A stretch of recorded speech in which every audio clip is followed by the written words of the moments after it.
Parte 12. Aqui está a parte 12. No quarto parágrafo, você encontrará a seguinte frase: você deve ter, primeiro, conhecimento do seu poder. Segundo, coragem para ousar. Terceiro, fé para realizar. Se você se concentrar nos pensamentos, se der a eles toda a sua atenção, encontrará um mundo de significados em cada frase e atrairá para si outros pensamentos que estejam em sintonia com aqueles primeiros, e logo compreenderá plenamente o significado do conhecimento vital em que se concentra. O conhecimento não se aplica sozinho. Nós, como indivíduos, devemos aplicá-los, e a aplicação consiste em fertilizar o pensamento com um propósito de vida. O tempo e os pensamentos que a maioria das pessoas desperdiça em um esforço despropositado poderiam fazer maravilhas, se devidamente direcionados, tendo um objeto especial em vista. Para tanto, é necessário concentrar sua força mental em um pensamento específico e mantê-la lá, eliminando todos os outros pensamentos. Se você já olhou através do visor de uma câmera, sabe que, quando o objeto não está em foco, a imagem fica indistinta e possivelmente borrada. Mas, quando o foco apropriado é ajustado, a imagem fica nítida e distinta. Isso ilustra o poder da concentração. Se você não se concentrar no objeto que tem em vista, só terá um esboço vago, indefinido, nebuloso, indistinto e borrado do seu ideal, e os resultados serão correspondentes à sua imagem mental. 1. Não existe um propósito na vida que não possa ser realizado por meio do entendimento científico do poder criativo do pensamento. 2. Esse poder de pensar é comum a todos. O ser humano é porque pensa. O poder humano de pensar é infinito. Consequentemente, seu poder criativo é ilimitado. 3. Sabemos que o pensamento consiste em construir para nós aquilo em que pensamos e em trazer mais para perto, embora tenhamos dificuldades de eliminar o medo, a ansiedade ou o desânimo. Todas essas coisas que constituem uma força poderosa do pensamento e que continuam empurrando para longe o que desejamos. E então, geralmente damos um passo para frente e 2 para trás. 4. A única maneira de evitarmos andar para trás é continuarmos andando para frente. Vigilância constante é o preço do sucesso. Existem 3 passos e cada um deles é absolutamente essencial. Você deve ter, primeiro, conhecimento do seu poder. Segundo, coragem para ousar. Terceiro, fé para realizar. 5. Tendo isso como base, você poderá construir um negócio ideal, uma casa ideal, amigos ideais e um ambiente ideal. Você não tem limitação de custo ou material. O pensamento é onipotente e tem o poder de sacar do banco infinito matéria-prima para tudo o que precisar. Portanto, recursos infinitos estão a seu dispor. 6. Mas seu ideal deve ser preciso, definido, claro. Ter um ideal hoje e outro amanhã e outro na semana seguinte significa desperdício de energia e nenhuma realização. Você conseguirá apenas uma combinação insignificante e caótica de material desperdiçado. 7. Infelizmente, esse é o resultado que muitos obtêm, e a causa é evidente. Se um escultor começar a trabalhar com um pedaço de mármore e um cinzel e mudar seu ideal a cada 15 minutos, o que se pode esperar como resultado? E por que você deveria esperar um resultado diferente ao modelar a substância melhor e mais plástica de todas, a única substância real? 8. O resultado dessa indecisão e do pensamento negativo geralmente é a perda de riqueza material. A suposta independência, conquistada com muitos anos de trabalho duro e esforço, acaba de repente. Então, descobre-se que o dinheiro e os bens não significam independência de maneira alguma. Pelo contrário, a única independência se encontra na aplicação prática do conhecimento e do poder criativo do pensamento. 9. Mas você só terá acesso a esse método de aplicação prática depois que tiver aprendido que o único poder real que você pode ter é o poder de adaptar-se aos princípios imutáveis e divinos. Você não pode mudar o infinito, mas pode entender as leis naturais. A recompensa por esse entendimento é uma compreensão consciente de sua capacidade de adaptar suas faculdades mentais ao pensamento universal, que é onipresente. Sua capacidade de cooperar com essa onipotência indicará o grau de sucesso que você alcançará. 10.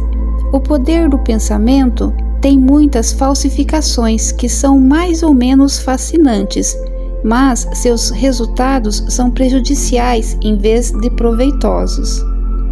11. É claro que medo, preocupação e todos os pensamentos negativos geram frutos parecidos com eles mesmos.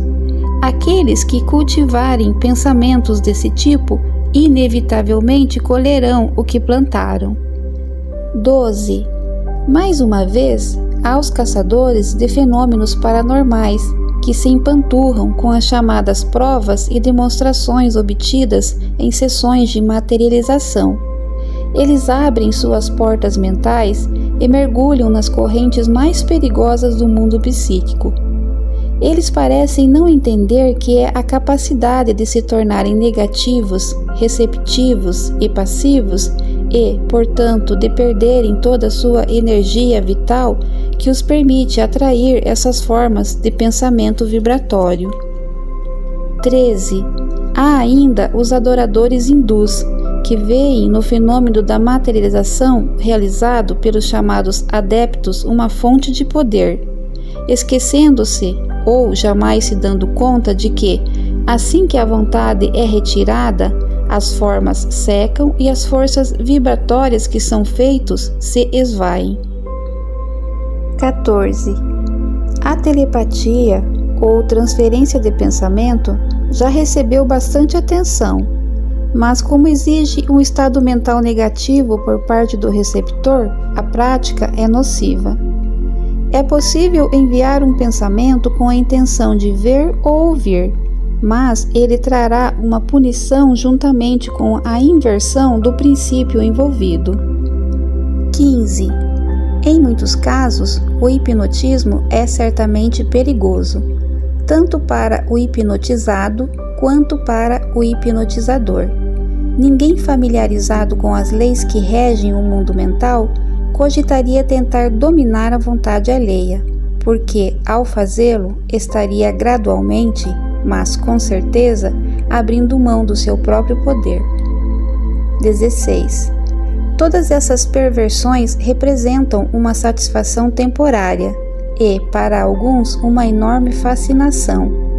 Porém, há um fascínio infinitamente maior no verdadeiro entendimento do mundo do poder interior, um poder que aumenta conforme é usado, que é permanente, não fugaz, que não só é um poderoso remédio para corrigir os erros do passado ou os resultados do pensamento equivocado, mas também um potente profilático que nos protege de toda forma e tipo de perigo, e, por fim, é uma força criativa real que podemos usar para construir novas condições e novos ambientes. 17. A lei é que o pensamento estabelecerá uma correlação com o seu objeto e materializará no mundo objetivo o correspondente à coisa pensada ou gerada no mundo mental. Então, percebemos a absoluta necessidade de enxergar que cada pensamento tem em si a semente da verdade, a qual a lei do crescimento manifesta no bem, porque o bem por si só é capaz de conferir qualquer poder permanente. 18. O princípio que dá ao pensamento o poder dinâmico de estabelecer uma correlação com o objeto e, portanto, de controlar toda a experiência adversa humana é a lei da atração, que é o outro nome do amor. É um princípio eterno e fundamental, inerente a todas as coisas, em todo o sistema de filosofia, em toda religião e em toda ciência. Não há como escapar da lei do amor. É o sentimento que transmite energia ao pensamento. Sentimento é desejo, e desejo é amor. O pensamento impregnado de amor torna-se invencível. 19. Vemos essa verdade enfatizada sempre que o poder do pensamento é compreendido. A mente universal não é só a inteligência, mas também a substância. E essa substância é a força de atração que une os elétrons pela lei da atração, para que formem átomos. Os átomos, por sua vez, são unidos pela mesma lei e formam moléculas. As moléculas assumem formas objetivas e então vemos que a lei do amor é a força criativa por trás de toda manifestação, não apenas dos átomos, mas também dos mundos, do universo, de tudo que a imaginação pode formar com uma ideia. 20. É a ação dessa maravilhosa lei da atração que fez com que as pessoas em todas as épocas e em todos os períodos acreditassem que devia haver algum ser de forma humana que atendesse a todos os seus pedidos e desejos e manipulasse eventos para que servissem às suas necessidades. 21. É a combinação de pensamento e amor que constitui a força irresistível, chamada de lei da atração. Todas as leis naturais são irresistíveis. A lei da gravidade ou a lei da eletricidade ou qualquer outra lei funciona com exatidão matemática. Não há variação. Apenas o canal de distribuição pode ser imperfeito. Se uma ponte cai, não atribuímos a queda a qualquer variação da lei da gravidade. Se uma luz falha, não concluímos que as leis que regem a eletricidade não são confiáveis. E se a lei da atração parece ser demonstrada de forma imperfeita por uma pessoa inexperiente ou desinformada, não podemos concluir que a maior e mais infalível lei da qual depende todo o sistema de criação foi suspensa. Devemos então concluir que é necessário um pouco mais de conhecimento sobre a lei, pelo mesmo motivo que faz com que nem sempre se chegue rápida e facilmente à solução correta de um problema difícil de matemática. 22.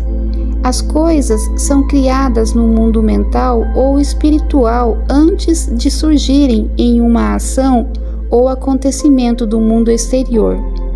Pelo simples processo de controle das forças de nosso pensamento hoje, ajudamos a criar acontecimentos que surgirão em nossas vidas no futuro, talvez amanhã mesmo. O desejo educado é o meio mais poderoso de colocar em ação a lei da atração. 23. O ser humano é constituído de um jeito que deve primeiro criar as ferramentas ou suplementos que lhe deem o poder de pensar. A mente não é capaz de compreender totalmente uma nova ideia até que as células vibratórias do cérebro tenham sido preparadas para receber essa ideia. Isso explica por que é tão difícil para nós recebermos ou apreciarmos uma ideia totalmente nova. Não temos célula cerebral capaz de recebê-la. Portanto, somos incrédulos, não acreditamos nessa ideia. 24.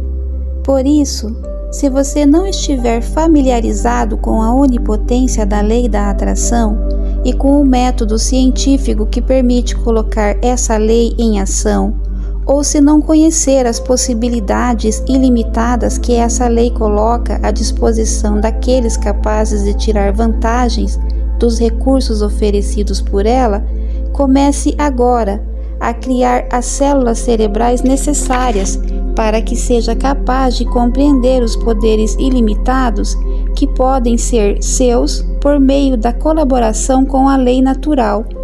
Isso é alcançado com concentração ou atenção. 25. A intenção controla a atenção. O poder vem no repouso. É pela concentração que os pensamentos profundos, as palavras sábias e todas as forças de alta potencialidade são alcançados. 26. É no silêncio que você entra em contato com o poder onipotente da mente subconsciente, da qual emana todo o poder. 27. Aquele que deseja sabedoria, poder ou sucesso perpétuo de qualquer tipo, encontrará essas coisas apenas dentro de si. A isso chamamos revelação. Os equivocados podem concluir que o silêncio é muito simples e fácil de ser obtido, mas devemos lembrar que somente no silêncio absoluto é possível entrar em contato com a divindade. É preciso conhecer a lei imutável e se abrir para os canais que permitem que a prática persistente e a concentração levem à perfeição. 28. Essa semana, vá para o seu ambiente usual e sente-se na mesma cadeira, na mesma posição de sempre. Relaxe, solte-se, tanto física quanto mentalmente. Faça isso sempre. Nunca tente fazer um trabalho mental sob pressão. Perceba que não há músculos ou nervos tensos, que você está totalmente confortável. Agora, realize a sua união com a onipotência. Entre em contato com esse poder, alcance um entendimento profundo e vital, a apreciação e compreensão do fato de que sua capacidade de pensar é a sua capacidade de agir sobre a mente universal, de fazê-la se manifestar. Compreenda que ela atenderá toda e qualquer exigência, que você tem exatamente a mesma capacidade potencial que qualquer indivíduo já teve ou terá, porque cada pessoa não passa de uma expressão ou manifestação do Uno. Todas são partes do todo. Não há diferença de natureza ou qualidade. A única diferença é de grau.